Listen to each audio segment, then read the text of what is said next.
call this meeting to order, and hopefully it will not be a long meeting. So, welcome everybody. Good Lord. Everybody's here too. That's exciting. And we have Jamie and Matthew and who else? I think we're going to be having a couple of other people that Amy, who's going to be my go-to, Amy or Nicole here? I can do it. Okay, because we're expecting Bill Schmidt and Marilyn. They're Fidel. here. Oh, they are. Great. Okay, thank you. You just say the word. Okay. Thank you very much.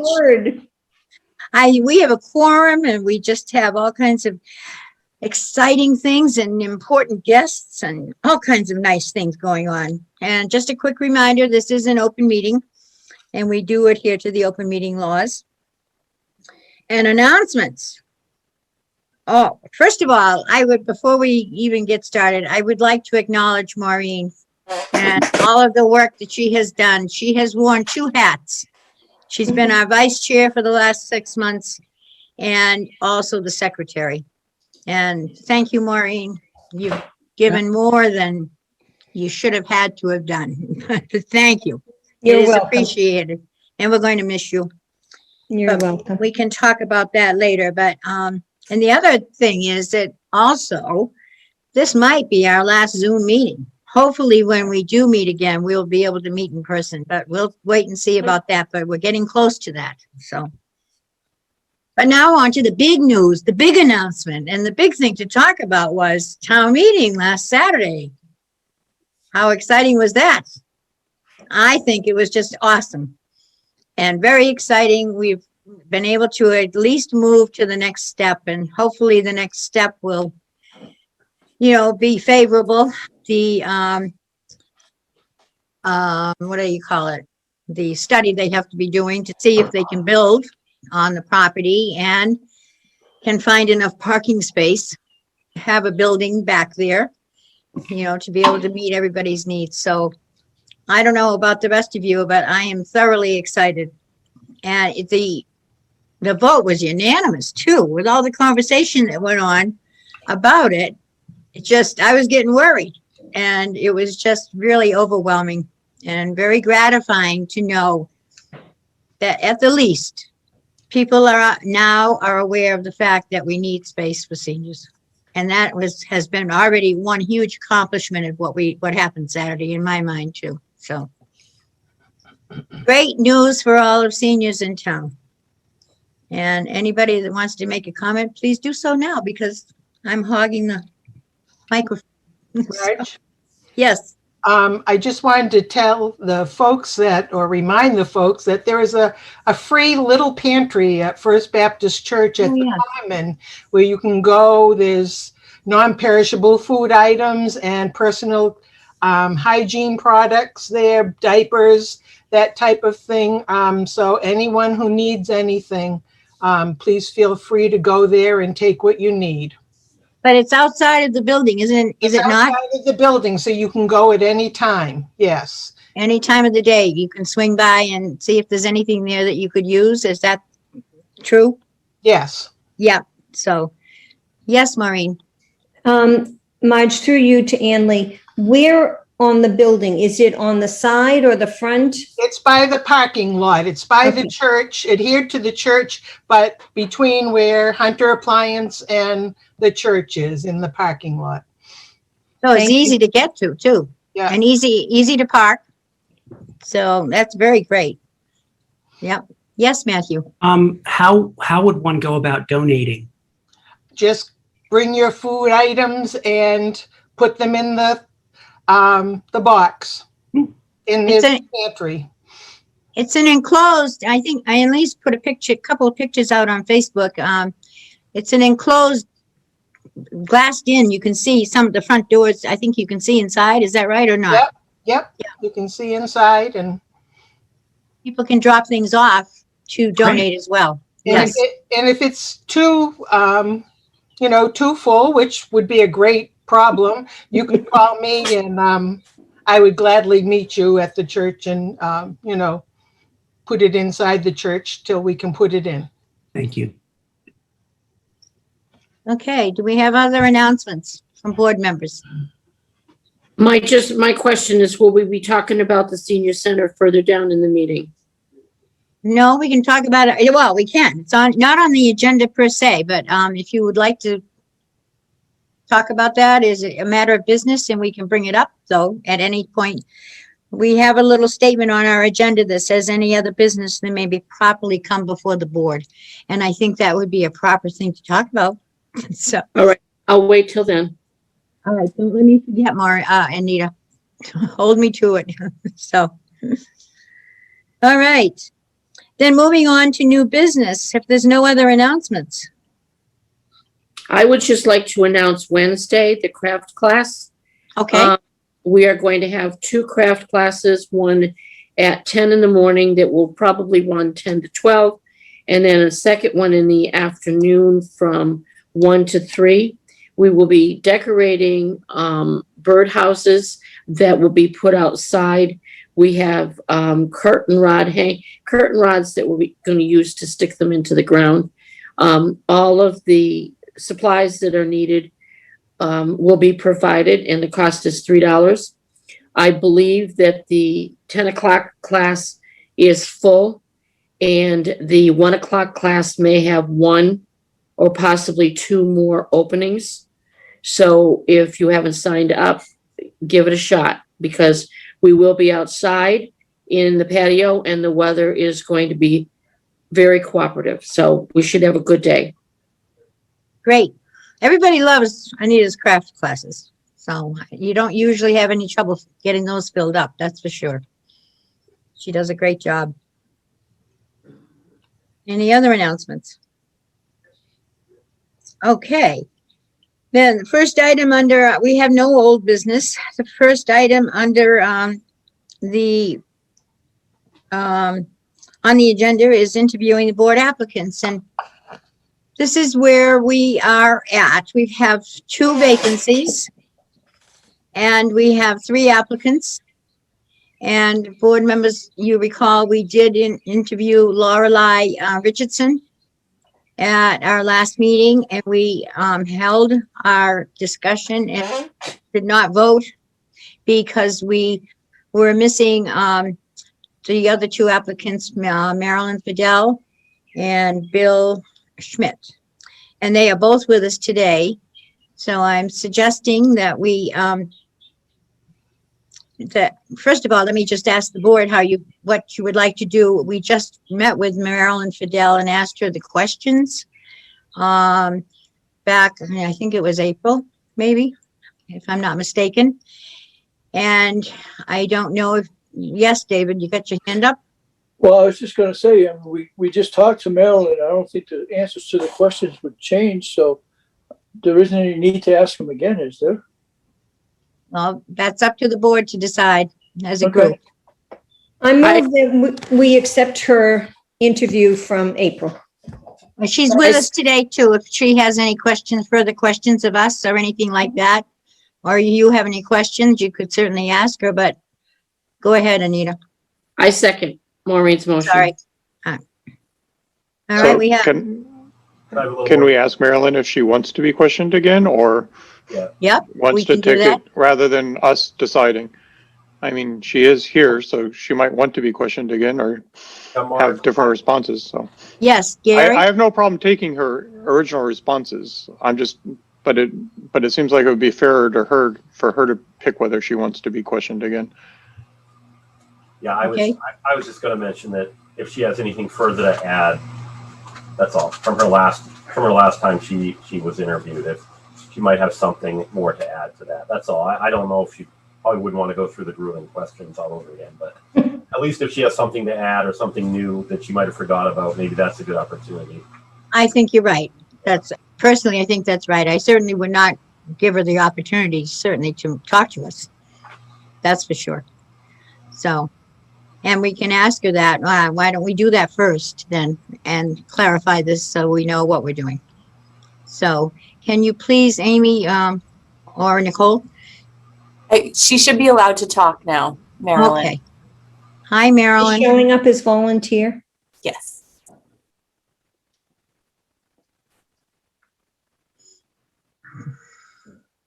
Marilyn, are you there?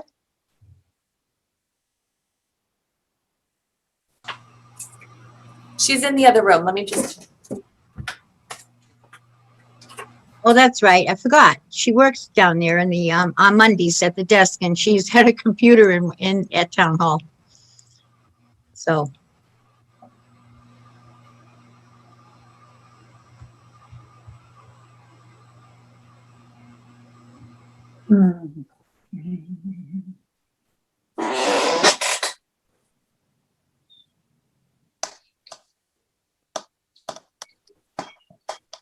Must be a little technical problem.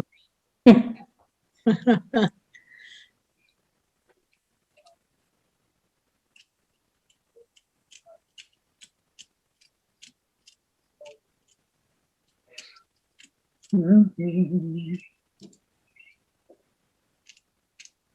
while we're waiting, you said that this might be the last Zoom meeting? I thought that I read that in the message Kirby sent, but I don't know. I know they're still working on trying to find space for board meetings. Yeah. So we'll wait and see, but they're trying hard, I think, to get people back in person. Yeah, it looks like Charlie Baker is trying to extend the ability to use Zoom still for the meetings, but especially with the limited space with the removal of our third floor conference room, I know that statutory boards obviously have priority over everything else for the first go. Yep, I heard that. Thank you, Gary, for refreshing my memory about that. The microphone on the computer she's using isn't working, so she's going to call in so she can talk. Oh, okay. Thank you for checking that out, Amy, Nicole.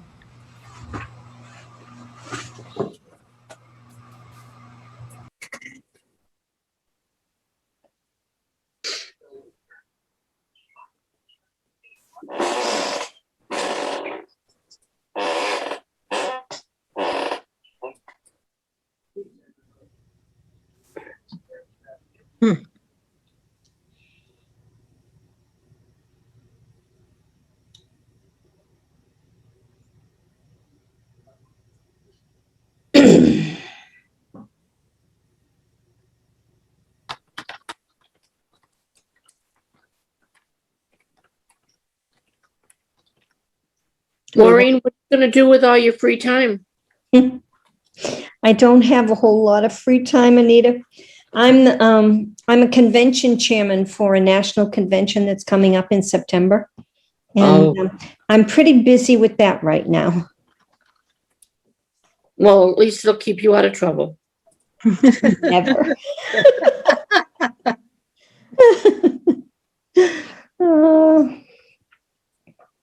Do we want to move on to the next? I see that Nicole just left her area, so maybe we ought to move on and not hold things up, and Marilyn can join us and then we'll come back. Does that sound like a good plan, I think? Yeah. Yeah, okay. Well, although we need Nicole to get Mr. Schmidt with us too, so we're kind of in limbo here. I'm still here.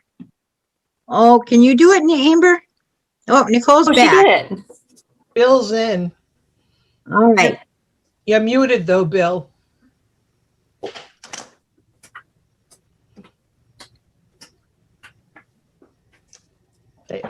I think he's with us. He's unmuted. Welcome, Mr. Bill Schmidt. Yep, just call me Bill. Call you Bill. Okay. Thank you, Bill. We're glad that you're with us today. And we have a set of questions which Gary refers to them as, I think he used the word grueling at one point, but anyway. The board put together a series of questions to ask potential, candidates to become members of the board. So if you don't mind, we usually go through the questions, and you can ask questions of us at any time also. Feel free. So what we generally do is start with one of the board members and just go down. I think there are like only 8 questions. Well, but the last one is, do you have any further questions for us? So that doesn't count. So there's only 7 questions and they're not that bad, really. So, Oh, rumors have it that they're tough questions. oh, well, we're getting a bad reputation, I guess, with our questions. We may want to revisit that then down the road. Anyway, why don't we start with Mark? And have Mark ask you the first question, and then we'll just move along through board members. All right. All right. Please tell us a little bit about yourself and why you desire to be on the COA board. Well, I remember the day that I moved into town and Ann Lee was sitting on her stoop across the street. So moved from Vermont and Pennsylvania, wife, 2 kids, 2 grandkids now. I've been active in the town. I've been a coach when I was on the Park and Rec Commission. I was elected to that. I coached softball. I coached soccer, basketball, and softball. So that's really my beginnings in town when I moved here with the family. We've enjoyed it. Right now, retired. Well, I should say retired. I'm semi-retired. A substitute teacher in Acton, teaching the junior high and the high school, all subjects. I'm a professional skier. I work at Neshoba as a hill supervisor. I'm also the Acton Boxborough's varsity alpine ski coach. A gardener. So I used to be at the Yap Garden. So I'm at the Chapin now. Background, college educated, a lot of master's work. Human resource professional. I'm on the currently on the personnel board. We'll see how that goes. And I'm also a member of the Westford's Senior Center. I'm a model maker, and we have a model railroad layout there. So technically, I'm a member of that senior center. I'm an avid fisherman. Went fishing this morning before the rains. So that's a broad piece of my background. I guess that's enough. Or unless you want more, I can give you more. Nope. Oh, Thank you. okay, Gary.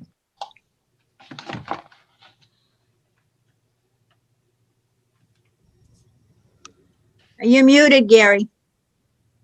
Of course I am. Good afternoon, Bill. Good morning, Gary. The question is, what is your understanding of the role and responsibility of the COA board and the role responsibility of EHS, Elder and Human Services? Well, I look at it pretty much in the same realm as the personnel board. It's they're set up for guidance in the town and also being an advocate for the seniors. So I think that's pretty much it. Simple question, and a good answer is you guys are an advocate to make sure that the seniors are recognized and they're not put on a back burner. And if there's questions that have to be answered for guidance and direction, I think that's what the board would do. Okay, thank you. Ann Lee. Hi, Bill. How you doing? I'm doing well, Ann Lee. Good. What experience do you possess that qualifies you for the position on the COA board? And why did you apply for this position? Pretty much answered that. Yeah. Well, being a senior and seeing how I'll call it the town administration, looks at the seniors and not having them as on the top of one of the top of their lists. I thought that maybe another senior who has dealt with the town might be advantageous. The seniors have always been, to my knowledge, since I've been here in town, have always been put on the back burner. I remember when the first discussions came out about a senior center a number of years ago. There was a lot of talk, but the town administration said, "Oh, we've got other priorities. You know, we need a new police station. We need a new firehouse." Well, I think that's pretty much it. Just I have to have another louder voice, and sometimes I've been told I make too many squeaky noises.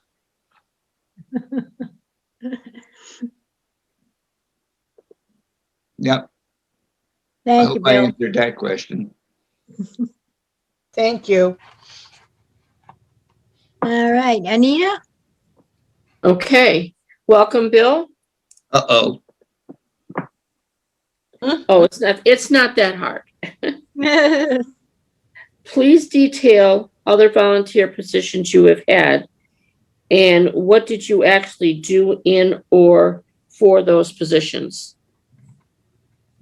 Well, as I said, I was elected to the Park and Rec Commission, and we were instrumental in strengthening the use of Long Lake. We got the couple of the soccer fields, the ones up by the light company. And I've been the volunteer for numerous groups. And I guess what I should do is look at my cheat sheet and say what they were, or volunteer. 2 years of coaching youth softball. I had 16 years of youth soccer. I'm also a licensed soccer coach. Girls under 16 in soccer. They were the division and league champions, state participant. Under 14, 2 years. Under 12, 2 years. Boys under 12. Indoor soccer. Also at the Acton Boxborough, I was a junior high boys soccer coach. And as I say, I'm the alpine ski coach to a very successful team. Just to blow my own horn, but it's not mine, it's the kids. They've been league champions 8 out of the last 10 years. States participant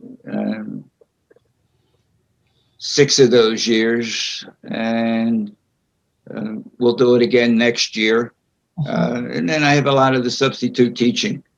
So it's almost like a volunteer to be a substitute teacher at times. You never know what you're getting into until you walk in the door. It can be anywhere from kindergarten all the way up to high school. Volunteering, I'm the vice president and chairman of the Middlesex Central Model Railroad Club, which meets in the senior center in Westford. Very active.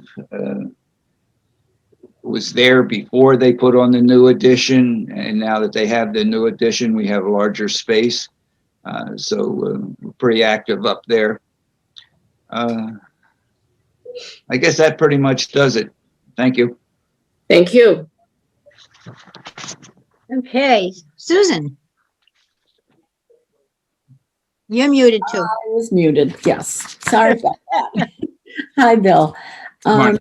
The COA board engages in various discussions on many topics, sometimes with disagreements. Not too often, but sometimes. How would you handle the situation if it became contentious? Oh, I would hope it doesn't become contentious. Has not. Like Gary, I've been in human resources for quite a while. And a lot of times you have to be a mediator, bring out both sides of the issue. And if it comes to a point where consensus is not there, have to offer solutions or recommendations of, well, why don't we try this or why don't we try that? I'm not a taskmaster. I'm not a Napoleon, so I'm not a benevolent dictator. But a mediator I am, a negotiator I am. I've negotiated quite a few labor contracts, and a couple of them were with Teamsters, and that can get a little boisterous at times. So just try to take the middle road, present all the alternatives. Okay, thank you. Thank you. Okay, Maureen? Bill, Morning. I am going to ask. Statistics indicate Littleton's aging population will increase incrementally over the next 5 to 10 years. What do you believe are the greatest needs that should be addressed now to meet the growing needs? Well, town discussions have been on a senior center. Of course, I'm not up on all the regulations of renovations, what you have to do or not do. I thought that there were a couple viable alternatives for a senior center based on renovation. And I was a little confused at the last one of the Board of Selectmen's select board meetings, where they kind of brushed over Indian Hill. And it was a little disappointing because I think their presentation lacked an awful lot. Even though it's probably twice as big as what is needed, I thought that the alternatives were, okay, X number of dollars to build a new facility with all the bells and whistles, or what happens if we had to share the space with another town department, such as Park and Rec. There was enough space there for both, and it could be also used as a community center rather than a senior center. And then I heard that they brushed over the digital because, well, it's going to cost too much to renovate. And well, I didn't know what the basis is for how many dollars for renovation versus the purchase price. And as I said before, I think the seniors in the town have been overlooked. And since it's going to be a growing population, I think the voice is going to be heard a lot more at town meeting, and maybe the town administrators will listen a little clearer. Okay, thank you. Okay, and the last question, Bill, really. So, David. You're muted also. There you go. That better? Yep, Okay. perfect. Hi, Bill. How are you? Good morning. Okay. Do you believe that COA board members should attend other town board committees, such as the select board, finance, planning board, etc.? Simple answer, yes. Okay, that's good enough. Thank you. Succinct and to the point. Thank you. Okay, thank you much. Do you have questions for us now before, any other or questions, anything? Not really, because I've been trying to do a little of the reading on the newsletter and listening to a lot of other people in town about, where things are going, what the needs are, and how those needs have not been met. So I'm pretty comfortable right now, I think. Okay, great. Normally I, it'll let candidates know that, some people don't even realize when they're being interviewed that, boards meet and you're televised and, all of that. I know you have experience though on boards, and so I'm going to kind of, minimize the comments there, but obviously when you, agree to be a part of a group, then you have to be reliable and, et cetera, et cetera.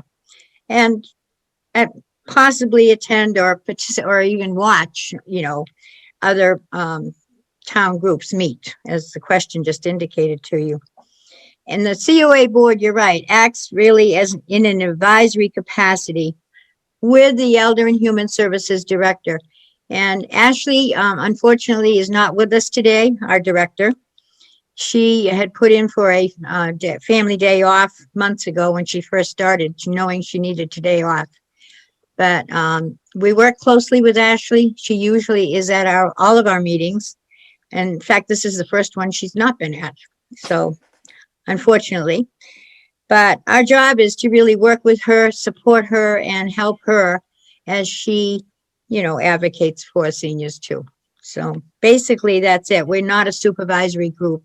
And sometimes people make that assumption. So we want to make that very clear to anybody that's coming on the board. So we try to work as an effective team with Ashley. And I think we've done a great job, and Ashley's worked with us amazingly well. She's about to celebrate her first year with us in August. So we've had a good experience so far. So having said that, board members, do you have any other questions for Bill? I do not. Nope. Okay. All right. Well, then we will move on. And let me refresh the board's memory that we did, and for the other, and we'll talk to Marilyn. And just reminding everybody that we also did speak to Lorelei Richardson at our last board meeting. And I think you all remember her. So Marilyn, are you with us now? I see your phone. Says it's muted. There, Yes, she's yeah. not Can you muted. There hear we me go. now? We can. How are That's you? good. I You am know- well, and thank you for having me back. Well, we're glad to have you back. And we, prior to your, I think, connecting with us, we were talking about whether the board felt that it was necessary to ask you the questions again. And they No, but did. Well, we wanted to make sure you might, if you wanted us to ask the questions, we will, but it's up to you. Marge, what I did over the last week or so, I wrote down a bunch of notes of things that I think I might have forgotten last time. Okay. So what I'd like to do is mention some of them, and then they can ask me. Okay. You do it. Okay. Yep, go right ahead. That's So let fine. me tell you some of the skills that I think that I bring to the board. Before, when the kids were small, I was an executive secretary and took minutes and, did everything an executive secretary does. And I worked the school hours so that I could be home with the kids.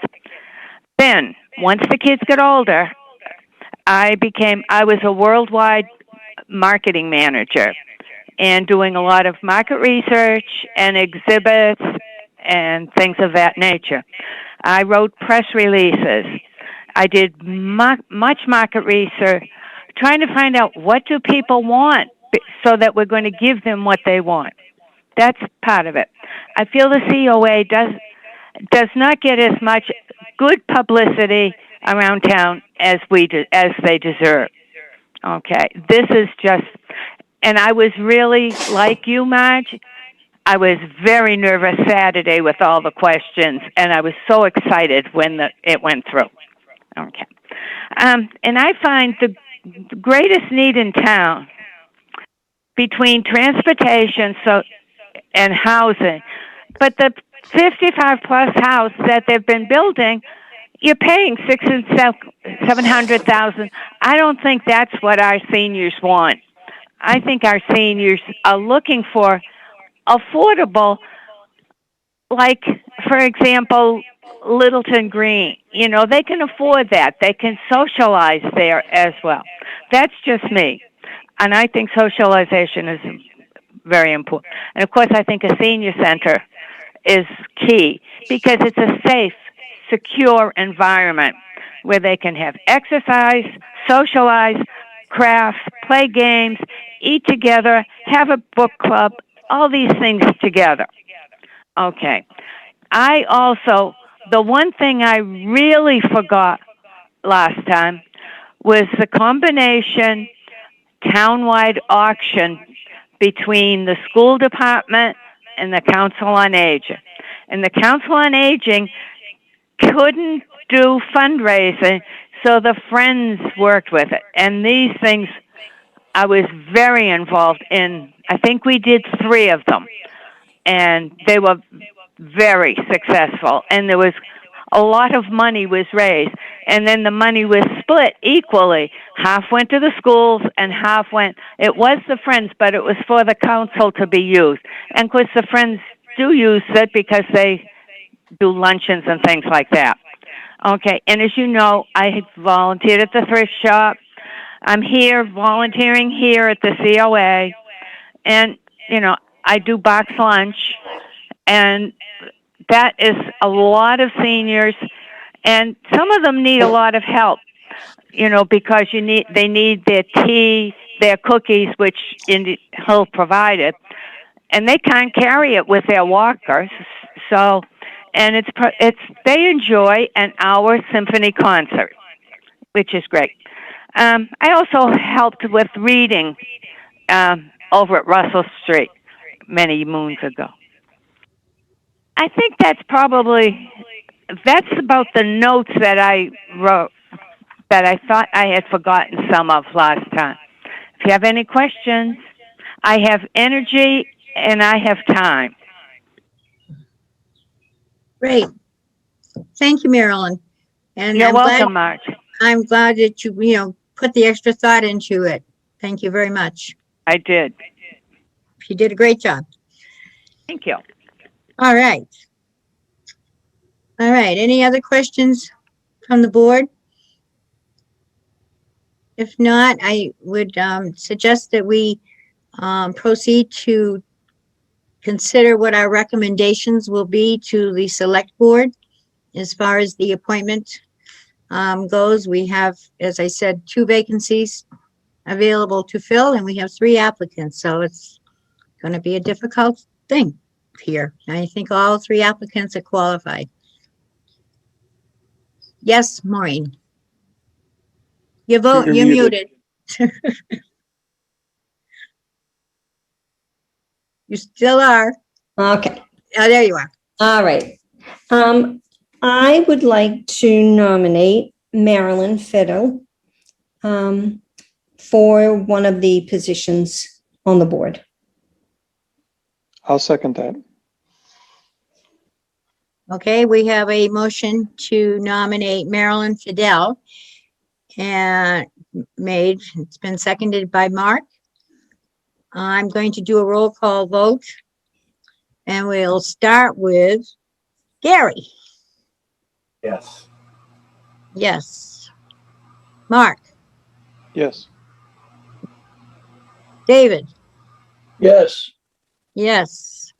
Maureen. Yes. Anita. Yes. Susan. Yes. Anley. Yes. And Marge is a yes. Can I ask a point of order, Marge? Yes. Do we have to renominate you?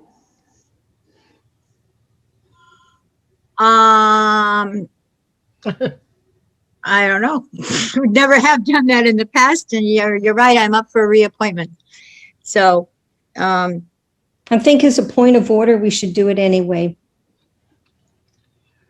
Since it's Okay. a recommendation to the select I board. nominate Marge Payne. Excuse One me, moment. Gary, wait, excuse me, one thing. Gary just said something, I didn't catch it, and David has his hand raised too. So before you make that motion or move, Maureen, Gary, yes? I'm sorry. I was stating, since it's a recommendation to the select board, it definitely should be appropriate so that they understand that we either, yes, we recommend. we- Okay, thank you. And David, you want to add your Yeah. hand? Unless I just fainted and passed out here, I missed us saying the count on Ms. Fidel.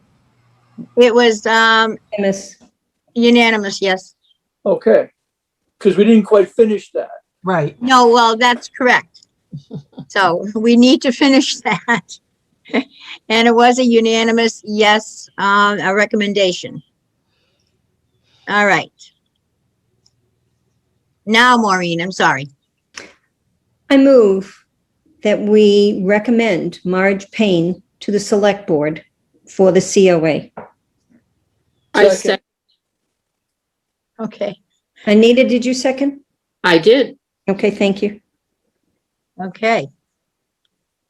All right, we'll do another roll call. Gary, we'll go down the list the same time, the same way. Gary, Yes. thank you. Mark, Yes. David, Yes, Maureen, Yes, Anita, Yes, Susan, Yes, Ann Lee, Yes. and yes, since I applied, I will say yes. I applied for a reappointment. All right, thank you for bringing that up. I never thought about that myself, so. right. I'd like to nominate Laura Lee for the appointment as well. Okay, I second it. thank you, Susan. It was Susan, Maureen. thank you. Yep, I just can't write fast enough. okay. All right, so we'll go through the list again. Gary, we're talking about Lorelei Richardson, and she was, yes. So, yes? This was tough for me. I actually had, I thought Bill was a little bit more, we didn't have any discussion really about the applicants, but I thought Bill actually had more experience in some of the things that he was adding. So I think I'm going to say no. Okay. Mark, Yes. David, I tend to side with Gary, so I'm going to vote no. Maureen, Yes, Anita, I'm torn. I'm torn with which way to go.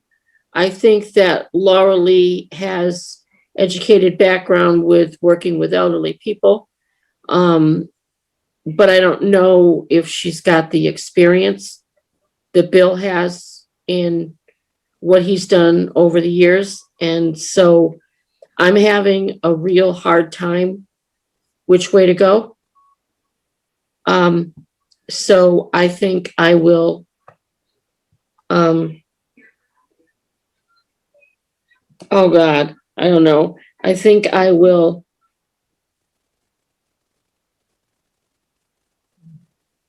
I will vote for Bill. okay. Susan, I'm torn a little bit too. I can see Bill's experience and definite experience with the town and understanding the town, and I think that's extremely important. But I was very impressed with Lorelei's background, not only in aging, but aging in place and grant writing and some of the other aspects that she talked about that would perhaps give us a new perspective. So I vote yes for Lorelei.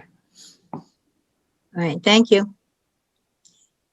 Ann Lee, Yes. and Marge is a yes. Okay, so the vote ended up, let's see, one, we missing. I have 5? Were you keeping track, Maureen? I have I 5 yeses, was. 5 I and 3. 3 no's. I do too. That's what I had. Okay, we're together. Okay. So, and Bill. And I know Maureen has already, Anita has already said she's voting yes for Bill. And I'm going to do the roll call again, though, just to make sure we're clear on this. Because the select board, obviously, these are recommendations.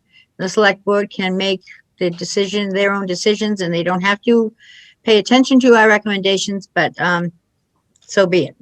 I think we owe it to each candidate to at least, share with them, with the select board, our feelings. Okay, Gary, regarding Bill. I think we have to get a second first, Oh, I'm sorry. You're right. Thank you for catching that. but I will second. So now we can do the vote. Okay. If Anita was truly nominated. Were you, Anita, Anybody. pardon me? I didn't nominate anybody. Okay. We Oh, took all a- right. Okay, we well, I'll took- nominate Bill. all right. And I'll Thank second, you, Mark. and I will second. Thank you. And did you get that, Maureen? I did. Okay. Thank you then. Gary, And once again, I think both, I really wish we had an extra seat. They, two very different individuals that would bring very different experience to the board on what they have to offer. And I agree with Susan, the grant writing and everything else is, and just definitely a fresh set of ideas for sure. So I was really torn, but I think my decision where I'm going to say yes was based on just my experience with Bill and knowing some of the ideas and things that he brings to the town. So I say yes. okay. And Mark, No. David, Yes. Maureen, No. Anita was, Yes. yes, okay. I had that right. Susan? Again, torn, but no. Okay. Ann Lee? Yeah, very torn. I think both people are very qualified. I was very impressed with Lorelei the last week when we interviewed her, and the grant writing and her experience with senior citizens and aging in place, I think has just pushed me towards voting for Lorelei. So no. Okay. And I also am very torn. This is really tough. I said that at the beginning, this is going to be tough. So, but I really, I have a lot of strong feelings and about Lorelei, and I do think grant writing, there's a lot of things that she will bring to us that are fresh and new. So, okay.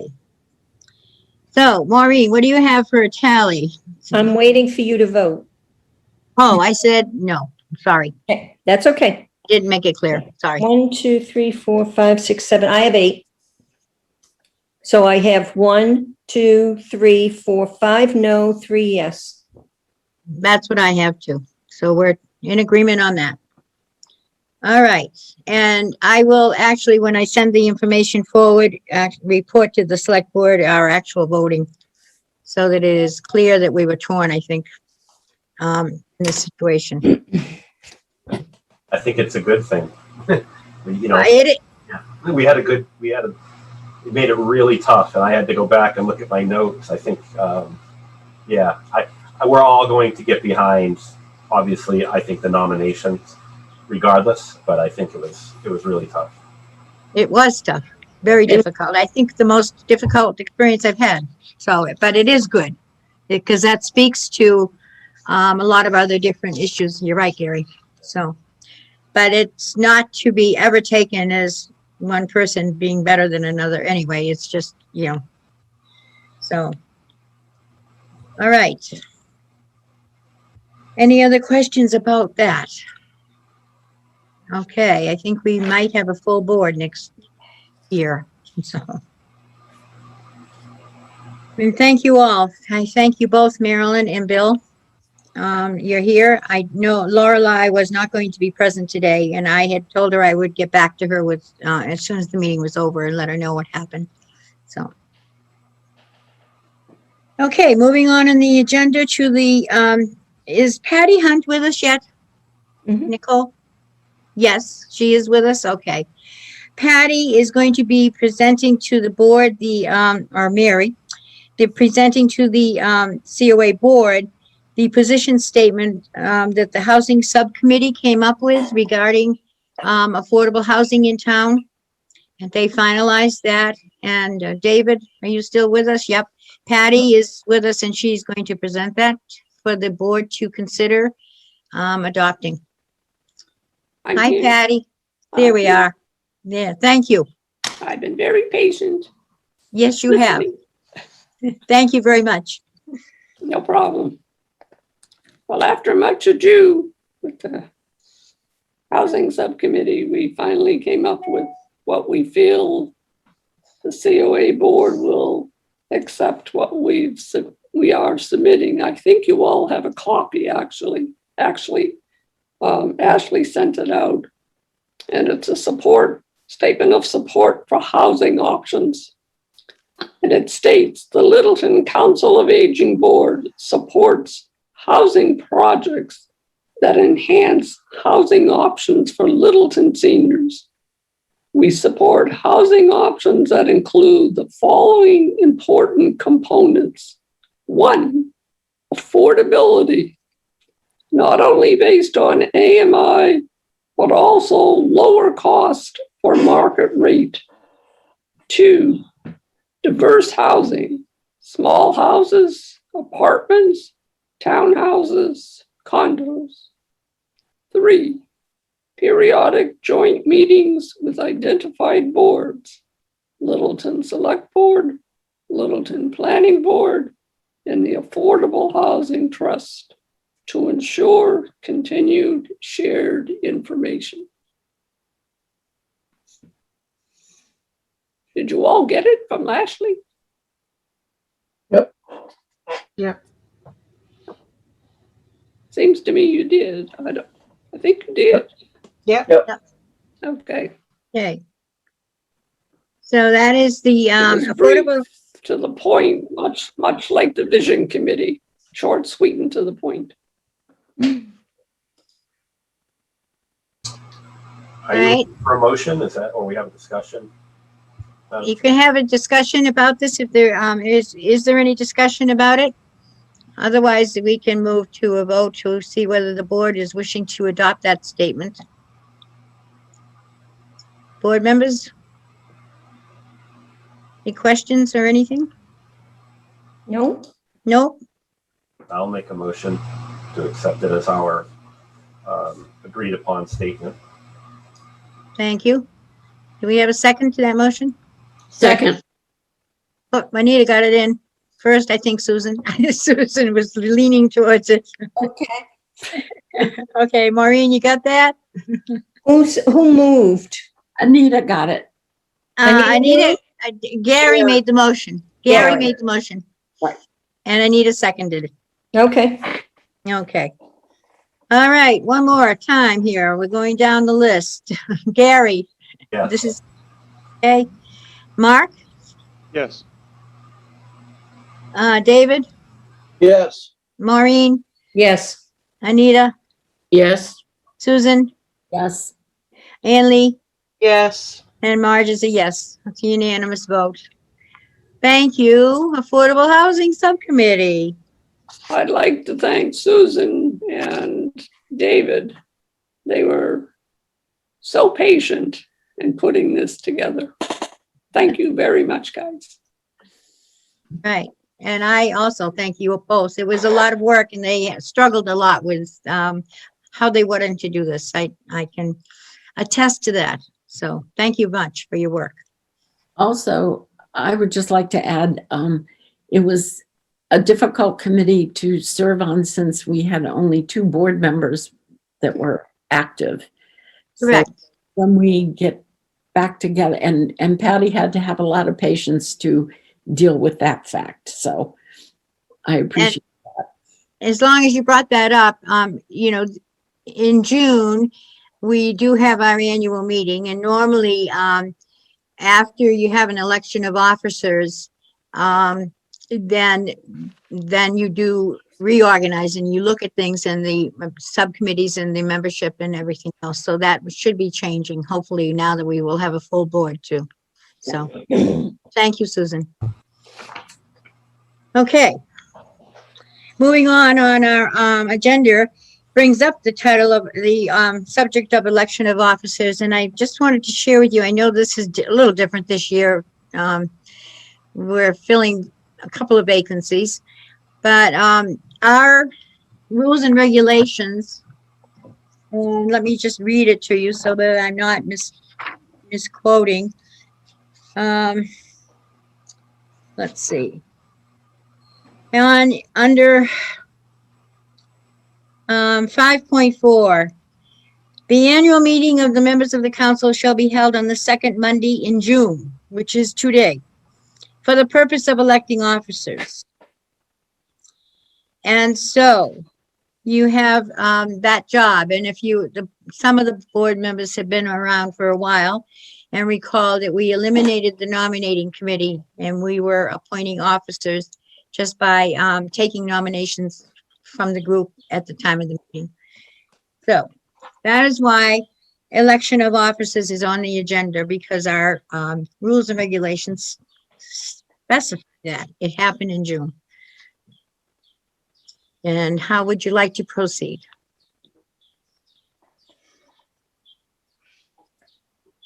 Marge, Yes. would you be willing to remain as chair of the COA board?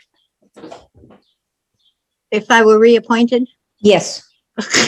It has to be qualified by that, because who knows? So Right, anything but would can you be willing to do it if you were nominated? I would be willing, I think, to do it for one more year, and that would be it. I think that, I know it's important to have some continuity right now, you know, for Ashley's sake. And I would be more than willing to do that if somebody else would be willing to groom themselves to become chair. So, In that case, I move that Marge Payne be the chair of the COA board. Second that. okay, Susan, Did you you're get- losing all the way around today. I know. But she's just getting back into shape. Give her a break. Right, So- Susan? Can I ask a question? Why we do this in June when we are going to have 2 or 3 new members at our next meeting that could be potential board members and don't have any say? It seems Well- backwards to me that you should be doing it after the election, not before the election. Well, this is the first time this has happened to Right, us that too. never happened. Yes, so that's why I said at the beginning, what are your But wishes everyone's here? appointment ends on June 30th, so I don't know why we wouldn't do the nomination on the first meeting when everyone's Sick to here, death of that. rather than on the last meeting when, no offense to Maureen, but she's not even going to be on the board and she just made the motion on who should be chair. So it seems backwards to me that we're doing it now rather than waiting until our next official meeting when we have a full new board to do it. And the board certainly can vote to change the rules and regulations, you know, and but right now, unless the board changes the rules and regulations, you need to adhere to them. So you're right, Mark, from that perspective, and it is a whole new, different situation that we're in. You know, times change and things need to be changed along with the times sometimes. So, Well, I'll bring up a point of order. We, in the past, have not met in July. Correct. And so someone has to be in charge going forward till we meet again. And I don't have a problem changing our bylaw to say that we will wait till after July 1st to nominate the department, our officers. But how does that affect how things will go if we don't meet in July? That's my only question.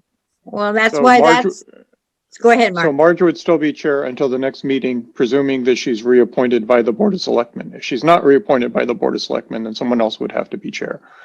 Right? It's the same thing like the selectmen, when they have their election, there's the chair until after the election, they reorganize the board. If the current chair wasn't elected, then someone else would have to be chair or serve effectively as chair until the next meeting. Right? And at the moment, that would probably be a vice chair, which would be Maureen, and she won't be here either. Yes. Madam Chair, if I may, I think, yeah, Mark, you bring up a good point. I think this is kind of a unique year because of the the turnover, right? So if ever, Yes and no. if ever we were to meet in July, this is probably the meeting that we would have to do it. I think even though we have a motion and a second on the floor, it should have been caveated with if Marge Payne is truly appointed, right, by the select board. So already we have to make an exception, but without sitting here looking at the bylaw or whatever we have, what are we doing this on? What are we violating anything by doing it now, or are we just making a systematic change just because of the situation? We have Maureen leaving, and she made the nomination, and we have 2 board members that just got appointed and aren't here. There's a lot of moving parts right now, but I don't know. I mean, I've been on boards that people are leaving, but they still can make appointments. I understand that, but I think it is something we have to really consider. Do we actually wait for the the select board to make appointments and just call it that? Because typically by then, do we always have a full board by then? I'm trying to figure out when these positions are typically appointed, as they become available or as people drop out. Is it truly a unique year, or is it just? So everyone's terms expire on June 30th, correct? Of whatever year. Correct, Mark. Whatever your term is up, yes. Yes. Yeah. So it's not necessarily, it's unique that we have as many positions, but it's not unique that the positions are changing as of June 30th. Correct. And, you know, there's another point too, to your point about, I was thinking about it. If there was a need, if you proceed and postpone, my concern is that the rules and regulations state that the annual meeting, this is the annual meeting, and that it would be, you know, the purpose of it is to elect officers. And it's got to it has to be done then now. We can change. Well, unless we change the vote to change the, that's what it reads. The annual meeting of the members of the council shall be held on the second Monday in June for the purpose of electing officers. You can always vote to change that. Yeah. And then put it off until July. And given, there's always historically, as Anita said, another complication. Historically, the board has always voted not to meet, to take the month of July off. So that would add another wrinkle to it, unless you agreed to meet in July, and maybe you could take the month of August off if you still wanted, you know, I don't know how the board feels about that. Well, this is going to be a very unique year as well, as far as taking a month off, because we have a lot of work to do, especially with the senior center. From listening to the town meeting, people they want to be informed. They want focus groups. They want people to get together. They want to ask questions. And we may find ourselves having to work in July and August to be able to perform the duties that we need to be ready when the studies come back and says that we can do this or we can't. So I don't think we should hold up whether we're going to meet in July or August. I think we should just do the business at hand and change our bylaw now to meeting in July after the select board has met and made their recommendations. And then we have a full board and we can make the recommendations for our officers in July, knowing full well what who the selectmen have appointed, and go and go from there. It doesn't have to be a big meeting in July. It could be simply to nominate officers. I mean, depending on where we go, but we're going to have a lot of work to do in July and August and September, either in subcommittees or with this board. Marge, the problem is though, it's not on the agenda. The agenda states we will appoint today, right? Yep. But we can't, and a order or a rule already exists for us to do it. So that's where I'm kind of hung up, that if we wait, we're kind of under what, all we can do right now is deny your nomination, vote you not to have it. Come to a consensus on who we're going to vote, saying we're going to have to push this to July, then put it on the agenda in July to do. So I don't know. It might this year be easier just to do it. But I want to hear what the rest of the board has to say. This is really kind of bizarre.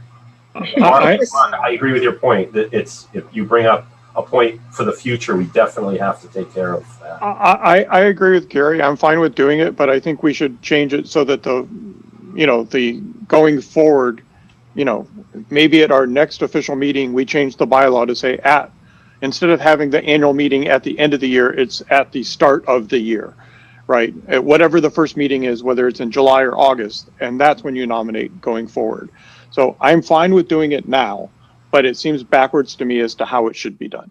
So going forward. So, and I also agree with you, Anita, that we probably need to meet in July. My guess is if the selectmen are going to start something on the feasibility, and we're going to have to appoint people to be working with the selectmen to get busy on the feasibility study, and whoever that is from this board. So we're going to have to meet in July to figure out who that is. With any luck, we could take August off, but I think July is going to be essential to get moving on the senior center. We have a motion and a second on the floor. We do. And I've lost track of it myself practically. So, we do the motion. Refresh my memory. Who made that motion? Can't hear you. Can't hear me? No. Why? You sound like you're in an echo chamber. Your mic went off. No, There you go. That's better. Here you know. I don't know what I did or didn't do. Anything? All right. Can we have a repeat of the motion, please? I move that Marge Payne be appointed the chair of the COA board. And who seconded that? David Sill. Ann Lee? Yeah. Okay, Ann Lee seconded it. All right. And the board wishes to, we have to address this motion and move on. And thank you for your discussion, though. I recognize that when we were putting the agenda together, that we had a little bit of a dilemma here that we needed to solve. And my understanding is the board wishes to move on, have a meeting in July. We have to vote on the motion on the floor. That's correct. I think the amendment to the motion on the floor would be that you recommend Marge Payne for chairman on the recommendation of the board, the select board. Do we need to put that in there? No, that conditional on her reappointment. Right. We need to put that in there. I'll make a motion with the amendment to accept that. Okay. Maureen, do you have that amended motion? So I moved that you become the chair. Gary amended it. Gary amended it with the recommendation or pending the recommendation of the select board? Right. The reappointment. Yeah. They actually appoint, so it would be with pending a successful Pending reappointment Yeah. of select board. By select board. Okay. Matthew can straighten this all out for us when he goes to the meeting, I think. No, I lost my way about 10 minutes ago. No. I believe that we will be just taking, as usual, probably taking your recommendations. I can't imagine that we wouldn't. So. I'm sure it will work out. I would second that amended motion. Thank you, Anita. All right, we're proceeding to a vote then. Let's see, Gary. Yes. All right. Mark. Yes. Yes. David. Yes. Maureen. Yes. All right, Anita. Yes. Susan. Yes. Ann Lee. Yes. And Marge is a yes. It's a unanimous vote. Thank you. All right. So, I hate to say this, but we have more than one officer. This is this is a very difficult situation. We have a vice chair and a secretary. Yes, David. Okay, so we just settled the issue with your appointment and all of that, okay? I would like to hold off on the election of officers here for a moment. All right, any other officers that need to be elected, I'd like to just stop right here for a moment. And number 4 on the agenda is any other business that may probably come before the board. And I intend to, when we get there, make a motion that we change the election of officers meeting to August. And I would suggest that we do that and then elect all the other officers in August, and we won't have a problem with anything else. And if that doesn't make any sense, then I'm totally confused. No, I think correct me if I'm wrong, you're suggesting that we do not elect any other officers, any additional officers at this time. At this time. At this time, and we wait until our July meeting. No. I'm good. Our next official meeting, whether, yeah. It would be No. July, I think. Okay, so the rule in the book says the second Monday in June, correct? Correct. All right, so the motion I would make would be the second Monday in August. That allows us always to take July off and not have to worry about election of officers because we're not meeting. We just do it in August. Everybody's term ends in July, at the end of June. So all the new officers should already be elected and ready to go in August, and that's when we can appoint officers. Does that make any sense? So No. I would have changed it to say the first meeting of the fiscal year. Whether that be in July or August, then it doesn't matter. Okay. Comments, board? Fiscal year starts when, Mark? June? July 1st. July 1st. So, okay, so July, you're saying July, it wouldn't matter whether it was done in July. Well, it would have to be done in July if there was a meeting. If there was a meeting, yes. Yes, but Mark's suggestion is that if the board voted not to meet, then it would not occur until August if he worded it that way, correct? Correct. Yeah, everybody got that straight, okay. All right, So you could take either month off and still be fine. correct. This is on new business, so can we make, I'm trying to think, is it appropriate to make a motion to accept the rule change for our reappointment of officers? There's no reason why you can't do it, Gary. Yeah, okay, so Yeah. I'll make the motion unless you have discussion, that we accept we nominate the officers for the COA on the first meeting of the fiscal year going forward. So we change our rules and regulations, right? Wait a minute, we're nominating the officers at the first official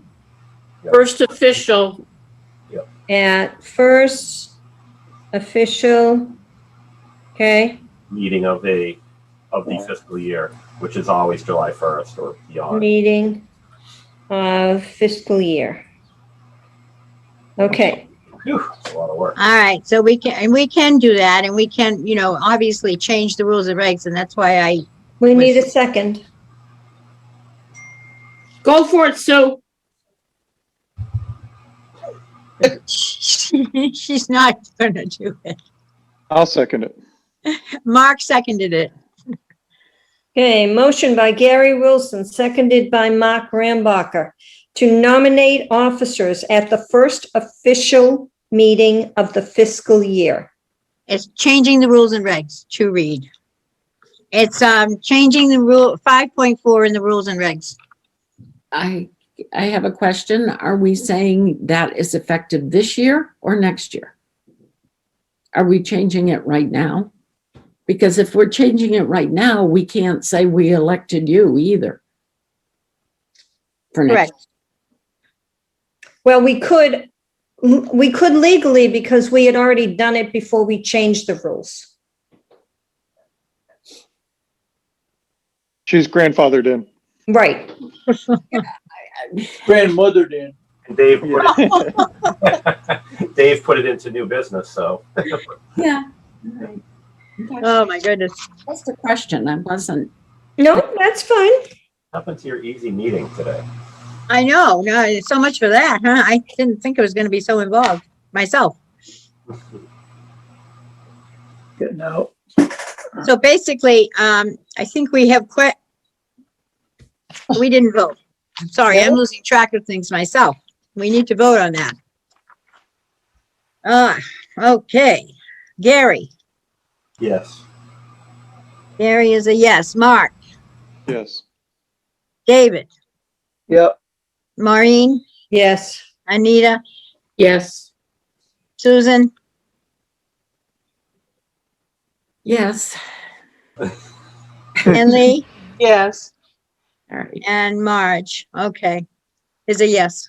So that was a unanimous vote.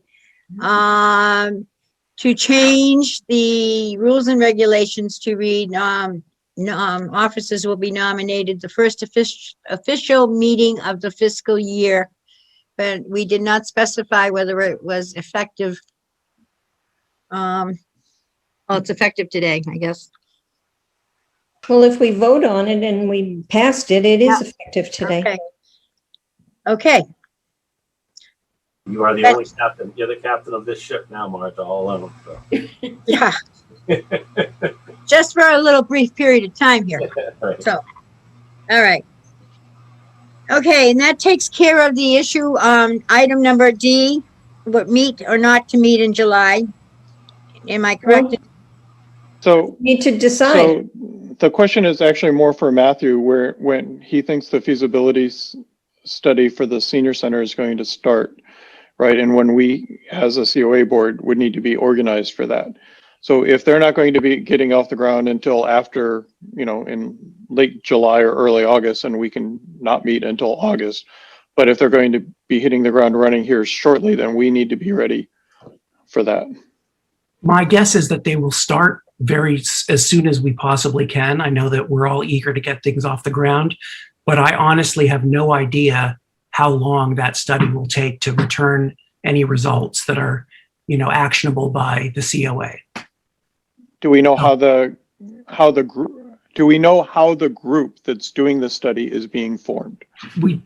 No. I mean, I should have been more clear. What I was referring to was the contractor or the consultant who we're hiring to do the feasibility study, not necessarily the working group. Okay, so the feasibility, so what they're doing for a feasibility study basically would be drilling a couple holes and seeing if it's got the right setbacks effectively, right? And potentially doing a bit of a cost analysis. But there's got to be a group that says, this is what we need in the building that's kind of independent of that. A working group that's going on that we can argue whether that's done concurrently or who's driving, whether it's the contractor with the feasibility study or the working group. But what is the format of the working group? When is that going to get started? And does the contractor report to the working group then, or to the Board of Selectmen? So none of those things have been decided, but I can, I will ask to put that on our next meeting agenda to discuss. So I'm afraid I can't give you an answer to the timeline on that today. Okay. When is the next select board meeting? A week from, it's next Monday, I believe. I can check my The calendar. 21st. Yeah, the 21st is correct. In March, you can call a meeting. I was just going to say that we can always call a special meeting if we need to.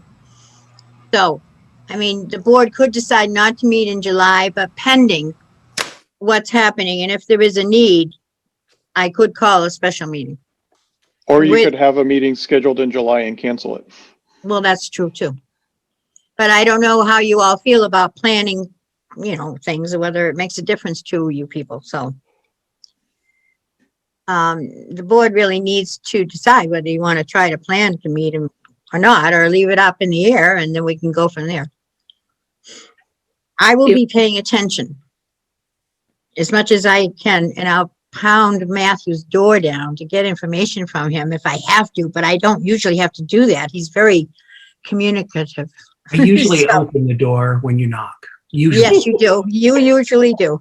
So, So another question, with the selectmen reorganization, and are you still going to be the COA representative for the next year? Yeah, we didn't change any of those assignments. We usually do that after we elect the new officers, but I will make my case strongly to continue this role. oh, thank you, Okay. Matthew.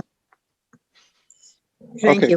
you. Do we need to formulate, I mean, we sent our vision statement that we are really concerned about parking and space.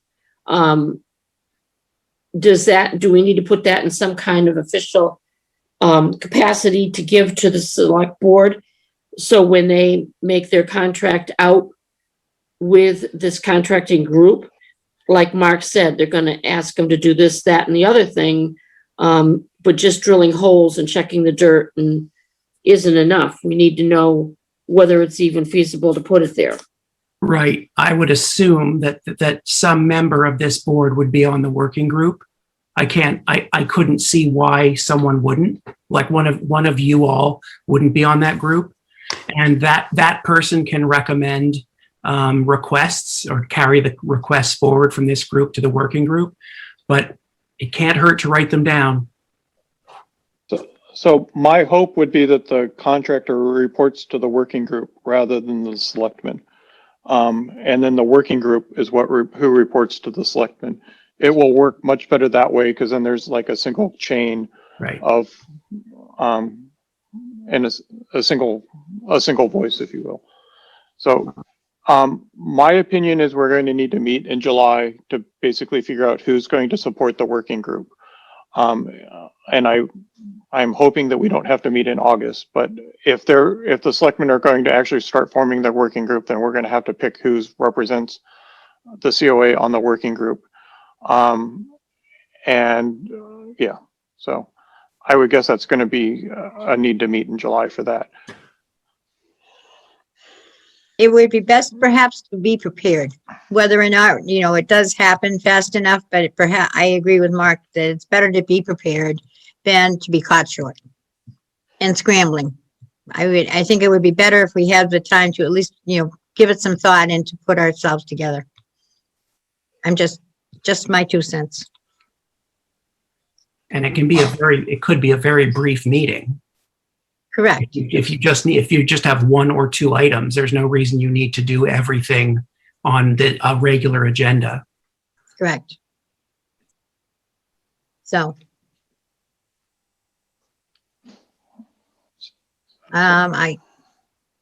Would anybody consider making a motion to?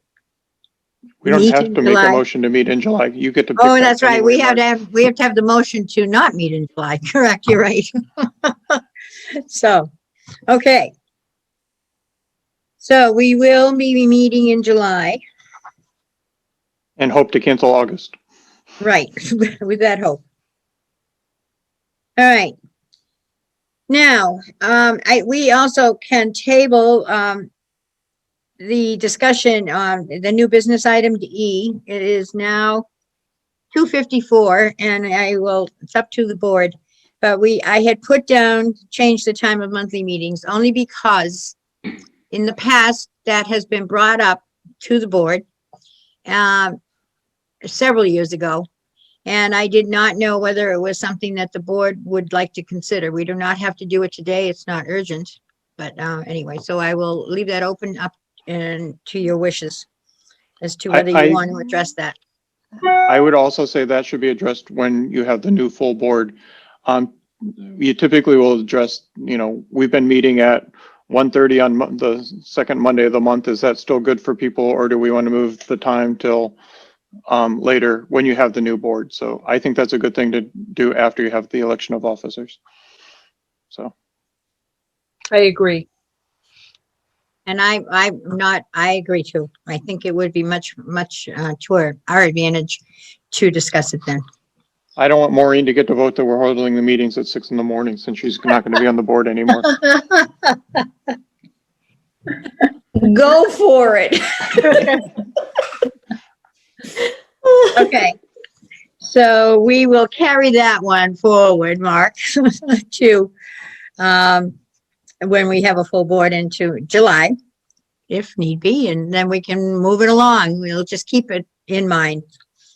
So. It's a COA, So the next meeting will be? The next meeting will be, I have to look at the calendar here for July. July 12th. 12th? Yes, it is. I had it down on the agenda. July 12th.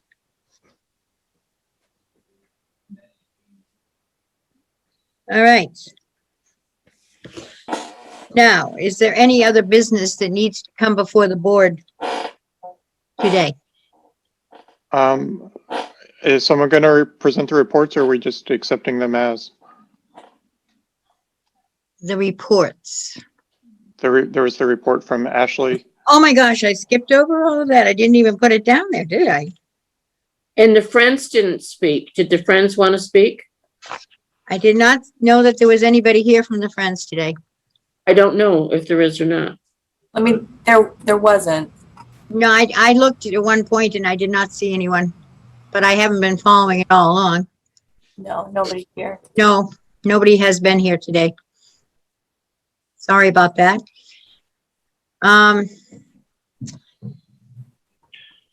Okay. We have the reports from the director and Nicole and is Amy's still with us? So, and I apologize. I don't know how we all, Maureen and Ashley and I all missed that on the agenda somehow. I don't know how we did that, but we did. And so I would say that that is other business that may properly come before the board, and that we get Amy's report and then talk to Nicole too, if there is anything that she has to say as the assistant director, and she's covering for Ashley today, if I'm not mistaken. So, Amy, why don't you go first so that we don't hold up your time any longer? Sure. Thank you. So as you guys know, we have been doing the pantry deliveries with our vans on Fridays. That's going to continue through the summer. They don't have plans to reopen for people to come in just yet. In May, we delivered to 15 households for the pantry delivery. The bag lunch program that was through the school department with the Rotary Club being the ones who deliver, that is coming to an end this week. So a huge thank you to all the members of the Rotary Club that consistently delivered those meals to the participating residents 2 times a week throughout the pandemic. So that's this whole past, 15 months. It was such a huge help, and I know that the people that received it were really appreciative.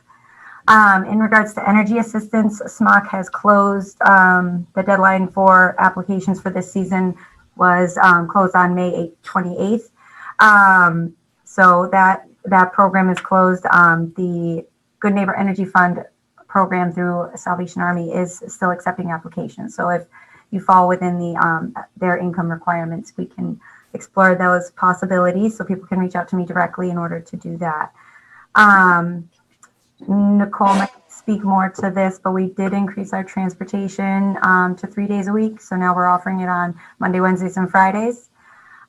We've seen a pickup in the transportation over the past couple weeks, so it's been good to have that additional day.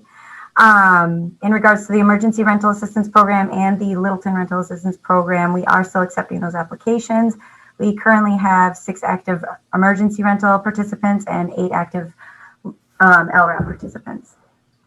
We're still accepting applications for the Child Care Subsidy Program. We did receive some additional applications for that, but nobody's actively enrolled just yet. People are eligible and we're waiting on the next steps. And we are doing another program with the LGBTQ plus collaborative. We have a program this week coming out across the generations part 2. 2 months ago, we had done a coming out across the generations and it was extremely well received. We had a very good turnout and there was a lot of interest in us having another one. So we are doing one this Thursday. It'll be from 6 to 7. The registration link is on our website. And if you can't find it there, feel free to reach out to me directly and I can send it over to you. We'll be hearing from 4 different presenters this time. We'll have 1 millennial, 2 Generation X, and 1 baby boomer. So we're looking forward to hearing from those people willing to share. Great. Can I ask one quick question? Yes, I was just going to say. The transportation with the running 3 days a week, what were we doing? How many days were we doing pre-COVID? And is there plans to get back to pre-COVID transportation days and hours? Yeah. So we just started at the end of last summer doing 2 days a week. We were doing Wednesdays and Fridays. Prior to COVID, we were running 2 vans 5 days a week.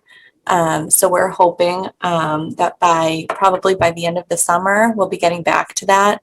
We're actually hiring van drivers. So if anyone knows of anyone looking for a part-time van driving position, they can submit their application. Thank you. Transportation was a huge program, Mark, prior to COVID. Yes, yes. Any other questions for Amy? And then Nicole has, I think you have probably, yeah, I'm assuming you have Ashley's report, but I don't know. And you have information, I'm sure, on your own that you can share with us. So. So some of this kind of is duplicated. As Amy mentioned, we just started with the 3 days a week for transportation. We're seeing a good amount of riders. Let's see, in August, we had 15 people. This is of last year. Why is this last year? Sorry, I'm looking at the wrong thing. But anyways, we've had a huge uptick and we're trying to find a van driver who will work for us on Fridays so that we can have 2 vans on Fridays. Right now we're doing the pantry every other Friday and that takes up a good chunk of time. We have a lot of programming going on. We're slowly starting to get back to in-person programming. We had a meet and greet last week, which was really nicely attended. We're still doing Tai Chi at Fay Park. We're continuing with mindful meditation. That's going to be at Fay Park for their next session. We have 7 people signed up so far. And there's quite a few things that are on cable. Meditation with Jenny, line dancing, highlights. We have some virtual programming, some grab and goes coming. And like I said, more in person coming up in the next month and a half. Okay.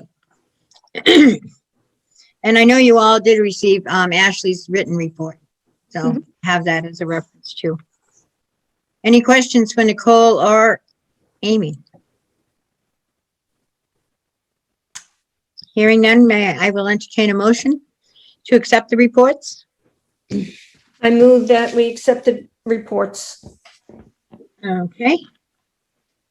And Second. thank you, Ann Lee. All right. Another roll call vote. Gary, Yes. Mark, Yes. David, Yes. Maureen, Yes. Anita, Yes. Susan, Yes. Ann Lee, Yes. and Marge is a yes. Thank you kindly. And I realized in the course of that we also did not, and it was not on the agenda, so I skipped right over it. But before we have a motion to adjourn, we need to approve the minutes from the May 10th meeting, which you all received this morning. I'm sorry, they were a little late this time, but they're there. My They were fault. done. Well, it happened. So, does anyone have any changes or any corrections, amendments, or that need to be made on the minutes? No? If not, we can entertain a motion to approve those minutes. So moved. So moved. David, Maureen moved, and then David, you're seconding? Sure. Thank you. And let's go through that roll call vote again. Gary? Yes. Yes. Mark? Yes. Thank you. David? Yes. Maureen? Yes. Anita? Yes. Susan? Yes. And Ann Lee? Yes. And Marge is a yes, a unanimous vote. Thank you for approving the minutes without corrections. All right. Is there any other business that needs to come before the board? Yes, there is. Okay, David, you're on. Well, no, Anita wanted to speak. She said she'd wait till this. The senior center, you're right, the senior project. I just wanted to say that we have to be on top of this. We've got a lot of work to do, and we can't just wait until we get a feasibility study and find out what the feasibility study says. There needs to be a whole lot more publicity. I don't know how we're going to do it, but obviously the town meeting showed me that the people that were sitting there in the audience were not aware that we had focus meetings, which we had. We're not aware that we were at the Christmas bazaar taking out a survey. And there's a lot, we've got to figure out a way to become more public on what we're doing. And if we need to have more focus groups, we do. I don't think we should have to, but it sounds like the 50 to 55-year-olds want to be heard. I got that reaction at town meeting. And I think we need to focus on that right now, whether it's the vision subcommittee that's going to figure out how to do that or us as a board, but we've got to get out there. We can't just sit and wait. No. And I can share with you that I'm not sure I'm pronouncing her name right, but Delisa Laturzo, is that her name? She's on the planning board, and she was the one that got up and made that remark about the hearing more from the 55 plus population group. Yes. And wanting to, yes. And so I sent her an email, actually Sunday morning, and thanked her for making that comment, because it is something, a group we've been trying to reach out to anyway. And I asked her if I couldn't, connect with her sometime to talk to her more about it and see if she has any ideas and thoughts about it. So I did take that step, and I recognized her and knew who she was. So I did reach out to her. I have not heard back from her yet. But she made it. Go ahead, Mark. So I was going to say, I think going forward, as we start next year, there will probably be two focus groups out of the COA working on the senior center. One working with the architect on the feasibility, and one with publicity and outreach. That's kind of the way we did it with the library. We had a separate fundraising and publicity committee that was, they weren't holding we did focus groups early on, but then you're also like going through and saying, holding regular meetings to say, this is what we're talking about for the building, and this is why we need it, and this is how much it's going to cost, and this is why it's here, and, and allow people to say things like, well, can we put a swimming pool in the library, or why aren't you putting this or that, and they can ask those kind of questions, and you can get get feedback and figure out how the two groups can work together. But it's just doing the publicity is an awful lot of work, and it would be very hard to put that on just the people working with the architects. In my opinion, it's a lot of work. It might be a little different for the COA in that you don't have the fundraising component as well, but it's still going to be a lot of work. Well, and maybe the Friends should get involved in doing fundraisers specifically for, and somehow that would be another avenue to explore getting it out there. We had 3 focus groups when Liz was the director. And I know, Gary, you were at one of them, and you brought up a lot of good ideas from the 55 age group that we hadn't thought about. But there weren't that many people at the focus groups. And we had them at all different times of the day. So I don't know how publicity-wise we're going to do this. Any ideas you have from the library and how you did it, maybe we could share that. So I also think now that there's actually money behind it, it becomes more real, and you'll get more participation, and there's more work you have to do to kind of garner that participation.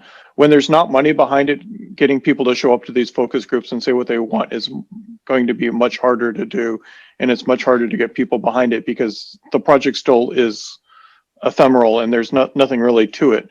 Now the project is going forward much more clearly, so people are going to get more involved and more opinionated. So I think it will be a good time to, I think those need to be done again.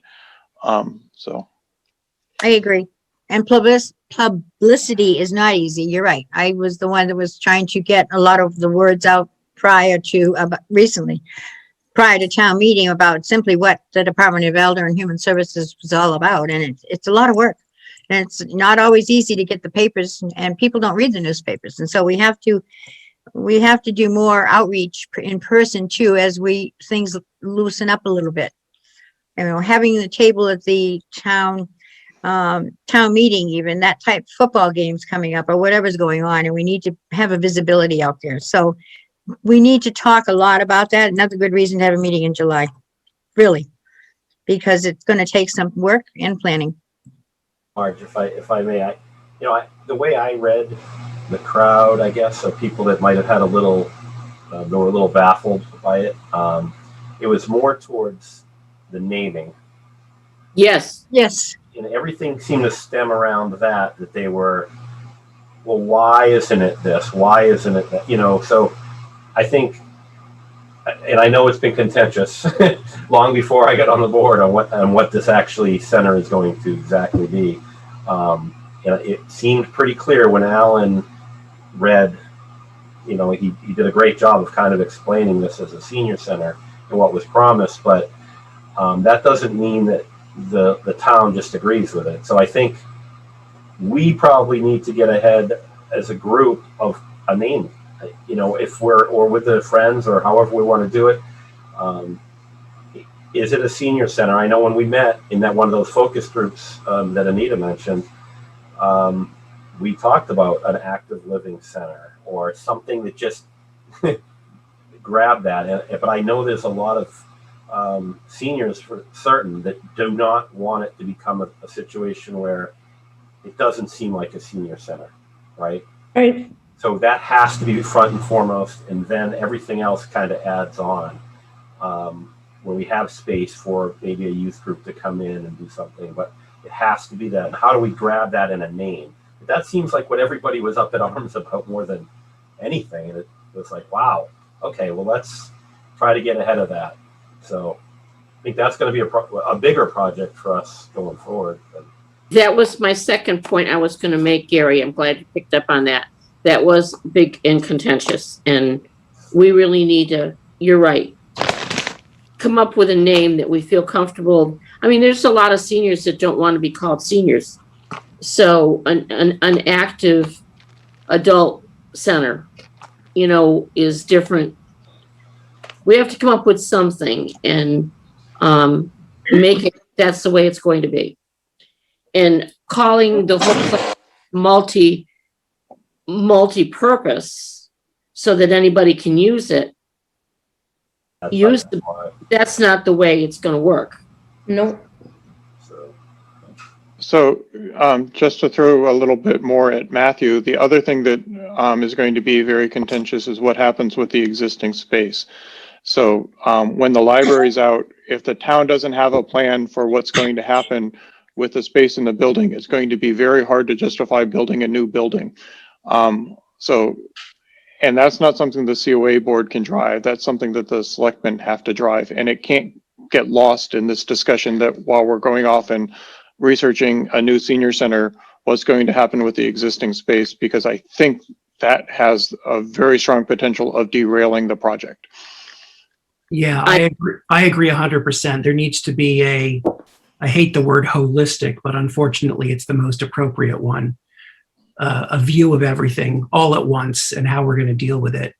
You know, it could be that it's still the most cost-effective thing is to leave the library vacant for the time being, if only because attempting to rehab it to make it useful is going to incur $25 million worth of, code upgrades for Shattuck Street. But yeah, I'll make sure that we're talking about that as part of the process of determining what's the right thing to do with this for the senior center.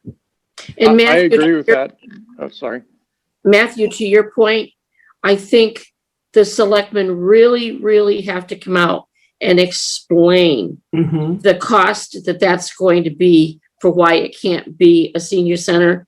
I mean, I don't think there's been enough. Yes, they've said it's it's not cost effective. There's been no explanation, no real written down, this is why we can't do it this way. This is what we could use it for. That needs to be explained, as Mark said, in contentious with everything. We'll do our part, but you guys really got to get that out there that, we can't do it that way because, and these are all the different things. And I agree with you, Matthew, that you could say that we're going to leave the space vacant, but there needs to be more of a long-term plan that, in 3, 5, 10 years or whatever, this is what the future is of that facility. And this is why we're doing it this way now. Right. And so people aren't feeling like, you're, well, we're going to vote on a senior center, this year, and then next year you're going to come back and ask us for another $20 million to do something else. And, so there's much more of a plan. Yeah. That was brought up at town meeting. I think George Sanders might have said that. And I think that was, if not an accurate comment, it was very insightful as far as the way that people were thinking about the process and what's been provided to them as far as information. So I'm on board with that 100%. And not to mention the fact that, and I do know that our previous director, Liz Trediak, spent a good portion of a day with Sam Alvarez going through the library and evaluating it for space for seniors. And it was her recommendation that it would be too costly to renovate, to make it, good space for seniors. Right. And it just wasn't going to work. So, but yet, you're right. People need to understand that it seems to me that it would maybe solve some of the town office problems and there's a shortage of space there. We're not going to be vacating much space when we leave that building. Not like the library is. We have 4 rooms. Yeah. George bringing up a good point, but realistically, it's exactly that.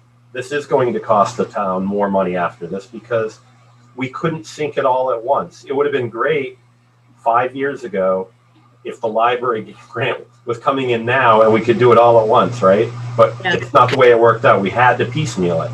So it automatically was causing issues with that.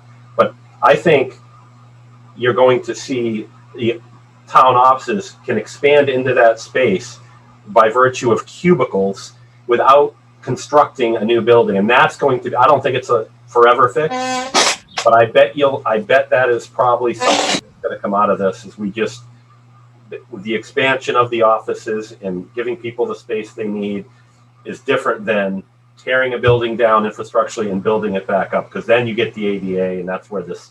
And Or- I yeah. recall the library, when they were showing the different plans, the reconstruction plan came to, I think, 16 million. I think that was on FinCom then too.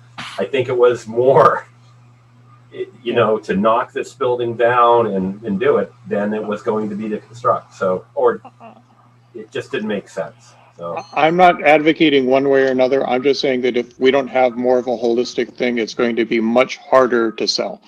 Agreed. And the selectmen can't lose sight of the holistic part of it. So. No, it's Well, a they- great point. It's a great point. Yep, it is. Yes, David. You're muted. Once the library is moved out, it'll be empty. I don't think it should be left empty very long, no matter what happens, because the longer it stays empty, the worse things are gonna get in there. You know, and Gary's idea, I don't know if I missed it all, but he was talking about cubicles, and I think, you know, moving a few offices in there and just utilizing some of that space is, you know, a really viable idea. You know, I think that's sort of the way it ought to go. Yep. But don't leave it so it's just empty. That's bad. to be continued. Yeah. Okay. I also want to just point out one thing, and Alan McCrae was really good about saying seniors have waited for 30 years and seniors have been out there and assisting. I've gone through and looked at since the year 2002. Seniors in this town have supported a new high school, a new middle school, a new police department, the alumni field, a new fire department, and now working to support the library. It may be that people don't understand that seniors have been there helping other people in our town to get things done. It is our time. And if we drop the ball on this, it's gonna go. We're not dropping the ball. No way. No. I just think we have to, as a board, either get behind that sentiment that Maureen just stated of it is a senior center, period, kind of what Alan had brought to the table, and then pitch it and explain why everything you just said, which was kind of brought up at town meeting as well, but keep pitching that, or we have to come up with, yes, it's a senior center with these options available to community type events and things like that that'll help the community and why. We can come up with that.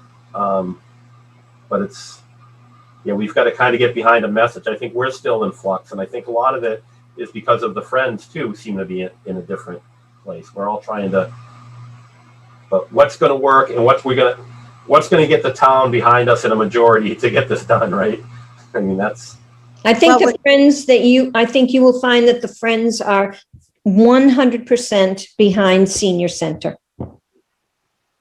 The point, and I think you will find too, we're very fortunate for a little bit longer. We're going to have Jamie Guttner with us, and she has gone through this in a town that developed and adopted a multi-use, but it was only with it being under the control of they don't call it the Department of Elder and Human Services, but it's the same, it's just different wording for the same type of department. And yes, you know, the primary group that the department is going to be servicing are seniors, and the physical space has to be multi-purpose to be able to service the seniors and have fluctuation and everything else. But if it's designed with the multi-purpose design, it will be easy for other groups to, when the seniors aren't there at night, it should be used by other people in town.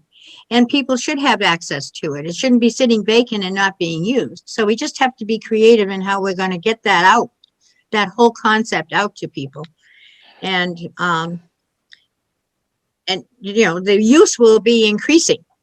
Once a new building that is handicapped, if it's a new building, it's all going to be ADA compliant.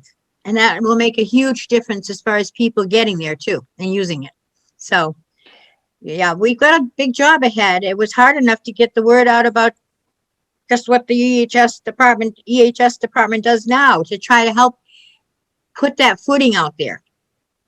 Because people don't I think understand that. I'm sorry. I think it's much harder sold if you say that it's a senior center than it's primarily a senior center, right? Because if you're saying that it's a senior center, you're kind of cutting out a large portion of the community. But if you're saying the building is built primarily around the needs for the seniors and it will be available for the other groups when the senior, you know, on an as, not on an as needed, but more on an as available basis, I think it's a much easier sell, right? You want to be much more inclusionary than exclusionary as much as you can. And yes, the building is meant for the seniors, but the seniors aren't going to be there 24/7. So it shouldn't be, you know, the other groups shouldn't be presented. So it needs to be sold as primarily a senior center. It's not going to be restricted to others. Let's just put it that way, you know. Actually, I'm actually glad. It's a messaging thing. Mark.